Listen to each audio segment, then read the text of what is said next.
वालेकुम गाइस, कैसे हैं आप सब। उम्मीद करता हूँ खैरियत से होंगे। आप देख रहे हैं मैथमेटिक्स मेड इजी। हम अपनी एक्सरसाइज 2.6 कर रहे थे और इस वीडियो में इस एक्सरसाइज 2.6 का मैंने आखिरी जो क्वेश्चन नंबर 7 है उसको स्टार्ट कर लिया है। अभी इसका जो पहला पार्ट है ना वो हम इस वीडियो में देखेंगे और दूसरा पार्ट अगली वीडियो में और तीसरा पार्ट अगली वीडियो में। और ये जो क्वेश्चन है ना ये इस पूरी एक्सरसाइज में लॉन्ग क्वेश्चंस के पॉइंट ऑफ व्यू से one of the most important question है ये क्वेश्चन नंबर 7। और इससे बहुत ज़्यादा क्वेश्चंस आते हैं और पूरे चैप्टर नंबर 2 में से भी अगर इस एक्सरसाइज से क्वेश्चन आए तो एग्जामिनर या जो चेकर होता है, जो पेपर बनाने वाला होता है, वो इस क्वेश्चन नंबर 7 को सबसे पहले जो है ना जेहन में रखता है अगर इस एक्सरसाइज से आए।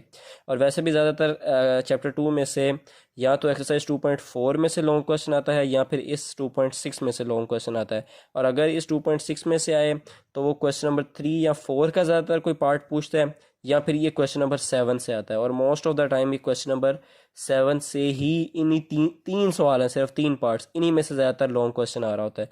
तो ये इस पॉइंट ऑफ व्यू से बहुत ज़्यादा इंपॉर्टेंट है। सिर्फ इसमें ना इसने हमें इक्वेशन दे दी है, जिस तरह इसने मुझे कहा कि 2 - 3 अयोटा को जब मैं मल्टीप्लाई करूँगा ना x + y अयोटा के साथ तो मेरे पास आंसर आएगा 4 + अयोटा। ठीक है। और इसके अंदर वो मुझे क्या कहता है कि जो x और y है ना इसकी आप वैल्यू फाइंड करो। तो मैं इसको आगे सॉल्व करता हूँ। तो आप देखें कि जो x और y की जिसकी मैंने वैल्यू फाइंड करनी है ना इसको मैं इधर ही रहने देता हूँ। तो ये जो मेरे पास है ना 2 - 3 अयोटा, ये इसके साथ इधर मल्टीप्लाई हो रहा है ना, तो ये इधर जाके मैं इसको डिवाइड कर देता हूँ। यानी मैं इसको किस तरह लिखूंगा, x + y अयोटा इधर इसी तरह रहेगा और इधर क्या बन जाएगा 4 + अयोटा डिवाइडेड बाय 2 - 3 अयोटा। ये जो 2 - 3 अयोटा इधर मल्टीप्लाई हो रहा था ना उसको मैंने इधर ला के क्या कर लिया है, डिवाइड कर लिया। ठीक है। अच्छा, अब आगे क्या करूं, आगे कुछ भी नहीं करना, सिर्फ ये x + y अयोटा इधर इसी तरह लिखा रहेगा इज इक्वल टू में ये बिल्कुल उसी तरह डिवाइड वाली क्वेश्चन मान की जिस तरह मेरे पास पिछले क्वेश्चन में मेरे पास आई थी। तो मैं इसको क्या लिखूंगा 4 + अयोटा ओवर 2 - 3 अयोटा। अब ये जो है ना मेरे पास 2 - 3 अयोटा, इसको मैं किस तरह से लिख सकता हूँ, मल्टीप्लाई करके 2 + 3 अयोटा और डिवाइड में भी 2 + 3 अयोटा। तो इसको मैंने ना इन दो फॉर्म्स में लिख लिया, इस तरह बना के लिख लिया कि जो 2 - 3 अयोटा था इसका कॉन्जुगेट लेके ऊपर और नीचे मैंने मल्टीप्लाई कर दिया जिस तरह मैं पिछले क्वेश्चंस में करता आया हूँ। तो उसी तरह क्या करूँगा 4 + अयोटा इसी तरह लिखा रहेगा। इसको मैंने किसके साथ मल्टीप्लाई करना है, इस 2 + 3 अयोटा के साथ। ठीक है। और डिवाइड में मैंने, ये मेरे पास a - b है और ये मेरे पास a + b है, तो a + b into a - b मेरे पास क्या बनेगा 2 स्क्वायर माइनस 3 अयोटा का स्क्वायर। यानी ये कौन सा फार्मूला इधर मैंने लगाया है, मैंने लगाया कि अगर a + b मल्टीप्लाई हो रहा हो ना a - b के साथ तो वो किसके बराबर होता है, a square minus b square के बराबर होता है। ठीक है। तो यहाँ तक आपको समझ लगी है मैंने अभी तक क्या किया, सिर्फ क्या किया है कि इधर से 2 - 3 अयोटा को इधर ला के डिवाइड कर दिया, इस फॉर्म में बन गई। फिर मैंने क्या किया कि इस 2 - 3 अयोटा का कॉन्जुगेट लेके जो कि 2 + 3 अयोटा था उसको ऊपर और नीचे मल्टीप्लाई कर दिया है। ऊपर वाली दोनों वैल्यूज़ को आपस में मल्टीप्लाई कर दिया और नीचे वाली दोनों वैल्यूज़ को आपस में मल्टीप्लाई कर दिया है। अभी जब मैं ऊपर वाली दोनों वैल्यूज़ को आपस में मल्टीप्लाई करूँगा तो ये 4 एक दफ़ा लिखा और इस 2 + 3 अयोटा के साथ मैंने मल्टीप्लाई कर दिया। फिर मैंने क्या किया प्लस अयोटा लिखा और इसको फिर 2 + 3 अयोटा के साथ मैंने मल्टीप्लाई कर दिया।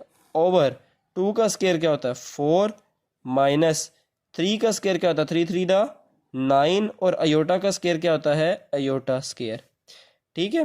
4 2 दा क्या बना 8 प्लस 4 3 दा 12 अयोटा प्लस 2 को जब अयोटा से मल्टीप्लाई करूंगा तो क्या आएगा 2 अयोटा प्लस 3 अयोटा को जब अयोटा से मल्टीप्लाई किया तो आ गया 3 iota square over 4 - 9 iota square की वैल्यू क्या होती है, अयोटा स्क्वायर की वैल्यू होती है -1।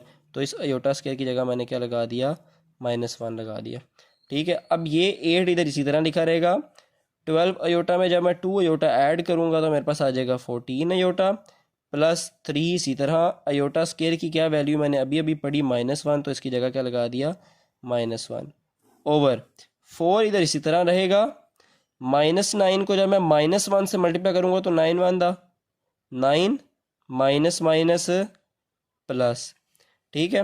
फिर आगे इसी तरह 8 इसी तरह रहा प्लस 14 अयोटा भी इसी तरह रहा प्लस 3 को जब मैंने -1 से मल्टीप्लाई किया तो आ गया -3 प्लस माइनस माइनस और 3 1 दा 3। ठीक है। और 4 + 9 मेरे पास क्या आ गए 13।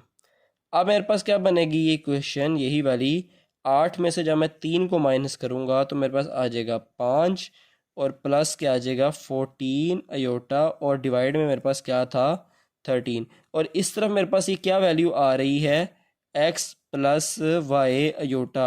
अब ये चूंकि 13 इस 5 के साथ भी डिवाइड हो रहा है, इस 14 अयोटा के साथ भी डिवाइड, तो मैं इनको अलग अलग करके लिख लेता हूँ। मैं इसको लिख देता हूँ 5/13 प्लस 14/13 और साथ आगे ये अयोटा इसी तरह। अब अगर आप देखें और मैं इनको कंपेयर करूं तो ये देखें कि x बराबर आता है मेरे पास 5/13 के। तो जैसे मेरे पास x की वैल्यू क्या निकली है, x की वैल्यू निकली 5/13। ठीक है, बिल्कुल इसी तरह अयोटा वाली वैल्यू को अयोटा वाली वैल्यू के साथ कंपेयर किया तो अयोटा के साथ इधर क्या है y और इधर अयोटा के साथ क्या है 14/13। तो y मेरे पास किसके बराबर आ गया 14/13 के। तो x की वैल्यू भी आ गई और y की वैल्यू भी आ गई। तो बस ये इतना सा क्वेश्चन था और ये बहुत ही इंपॉर्टेंट लॉन्ग क्वेश्चन है, इसका बहुत इंपॉर्टेंट पार्ट है। ठीक है, तो ये आपको लाजमी आना चाहिए। उम्मीद करता हूँ आपको समझ आई होगी। अगर नहीं आई, जहाँ से नहीं आई उसको कमेंट सेक्शन में मुझसे ज़रूर पूछें। और अगली वीडियो तक के लिए अल्लाह हाफिज़।